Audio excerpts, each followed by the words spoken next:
ॾिसो अॼु हिते honourable Sindh high court Karachi असां आयासीं ऐं तव्हां ॾिसो था पिया त मुसलसल 5 सालनि खां मां हिकिड़ो केस परसू कयां थी। मुंहिंजे वालिद साहब ॾाॾे ऐं चाचे खे बेदर्दी सां क़तलु कयो वियो।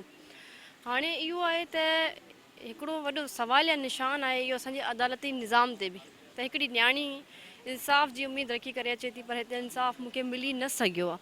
अॼु बि सरदारनि जो भॼणु इहो साबित करे थो त हू ॾोही आहिनि, छो त यकीननि मूं वटि सबूत आहिनि, गवाह आहिनि। केस असांजो हले नथो पियो। अॼु हिते हिननि जी बेल एप्लीकेशन लॻल हुई कैंसिलेशन जी, सो असां पुर उमेद आहियूं। ऐं वॾी पॉइंट इहा आहे त सेम जेका पॉइंट हुई बेल वारी, बुरहान जी 2 टाइम्स बेल रिजेक्ट थी चुकी आहे। 2 चकर हुनजी ज़मानत रद्द थी आहे। उनजे बावजूद बि उन्हनि खे कोई फ्रेश ग्राउंड कोन्हे को, पर ही केस खे वॾो करण जे लाइ ही असांखे थकाइण जी कोशिशि आहे। अॼु बि हुननि जो वकील साहब न पहुतो आहे। ऐं तव्हां ॾिसो केस डायरीज़ खणी करे हर हेयरिंग ते तक़रीबन हिननि जे लॉयर साहिबान जी तरफ़, छो त ही पाण बाउंड आहिनि अचण जे लाइ, इंटरम बेल ते आहे बुरहान, त ही बाउंड आहिनि, त ही पाण त घुसाए नथा सघनि।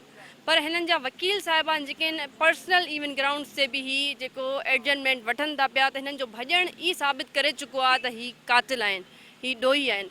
सो असां इनशाला पुर उमेद आहियूं। नेक्स्ट जेका तारीख़ आहे उहा 4 अक्टूबर जी मिली आहे ऐं 4 अक्टूबर ते MPA बुरहान चांडियो, सरदार चांडियो ऐं अली गौहर चांडियो जेको जेल कस्टडी में आहे, उन्हनि जी बेल खे ॿुधो वेंदो ऐं पोइ डिसाइड कयो वेंदो। इनशाला पुर उमेद आहियूं त पहिरीं जी हिननि जी ज़मानत रद्द थी आहे, हिननि जी ज़मानत रद्द थींदी। अॼु वरी ॿीहर बि जेको आहे सो वकील ॿीहर FIR पढ़ी जंहिंते जेको आहे सो जज साहब बि कुझु आर्ग्यू कया उन वांगुरु हाँ बिल्कुलु, ही जज साहब उहा ई ॻाल्हि चई त ही मैटर 4 साल पहिरीं जज साहब डिसाइड करे चुकिया आहिनि। साॻी पॉइंट अलमियो इहो आहे त इहा साॻी पॉइंट 4 सालनि खां पई थी फिरे अदालतुनि में, अञा ताईं मैटर डिसाइड न थी सघियो आहे। सो जज साहब इहो ई रिमाइंड करायो त ही मां ऑलरेडी डिसाइड करे चुको आहियां मैटर। इन जे करे ई उहो केस जॾहिं ऑलरेडी हाई कोर्ट पंहिंजो ओपिनियन ॾिनो हुयो सखर में त बुरहान जी ज़मानत रद्द आहे ऐं ॿई MPA जेके आहिनि मुलविस आहिनि, त वरी उहा ई पॉइंट जॾहिं लाड़काना हाई कोर्ट में डिसाइड थियण जे लाइ वई, हीअ असल में जेके अपीलनि में वञनि था, ही केस नथा हलाइनि, उन्हनि जी वजह इहा ई आहे त ही भॼनि था पिया, ही टाइम गेन करणु था चाहिनि